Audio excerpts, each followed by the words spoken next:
જૂનાગઢ શહેર કોંગ્રેસ મનોજ જોશીએ લખ્યો પત્ર, ગૃહ રાજ્યમંત્રી હર્ષ સંઘવીને લખ્યો પત્ર, અબ્બાસ કુરેશી અને હારૂન ગંભીર પર કાર્યવાહી કરવા માંગ. બંને વિરુદ્ધ કુલ 15થી વધુ ગુનાઓ નોંધાયેલા છે. અનેક ગુનાહિત પ્રવૃત્તિઓમાં બંને સામેલ હોય, કડક કાર્યવાહી કરવા માંગ કરાઈ. બંને વિરુદ્ધ ગુજસી ટોક લાગુ કરવા કરાઈ માંગ.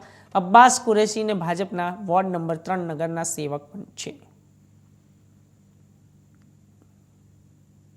સરકારના ગૃહ વિભાગે હજુ હમણાં જ એક પરિપત્ર જાહેર કરેલો કે 100 દિવસની અંદર રાજ્યના મુખ્ય શહેરો અને તાલુકાઓમાંથી જે ગુનાહિત પ્રવૃત્તિ સાથે સંડોવાયેલા છે એની લિસ્ટ તૈયાર કરવું. જૂનાગઢમાં પણ આ લિસ્ટ તૈયાર થયું.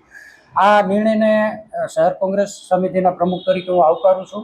પરંતુ જૂનાગઢ પોલીસ દ્વારા જે હિસ્ટ્રી ચીટરો જે હતા કે જે ગંભીર ગુનાઓમાં સંડોવાયેલા છે એવા અબ્બાસ ઇબ્રાહીમભાઈ કુરેશી અને હારૂન ગંભીર, આ બંનેના નામ બાકાત કરવામાં આવેલા છે. આ બંને પર હત્યા, મારામારી, ગેરકાયદેસર મંડળી રચી અને સુલેહભંગ કરવો, આવા ગંભીર પ્રકારના ગુનાઓ નોંધાયેલા છે.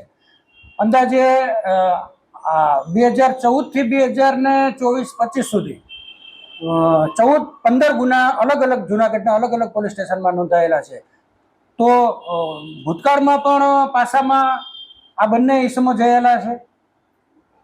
જૂનાગઢ પોલીસે કયા કારણસર આ બંનેને કાયદાકીય આટીઘૂટીમાંથી બાકાત રાખેલા છે એ પણ સવાલ છે.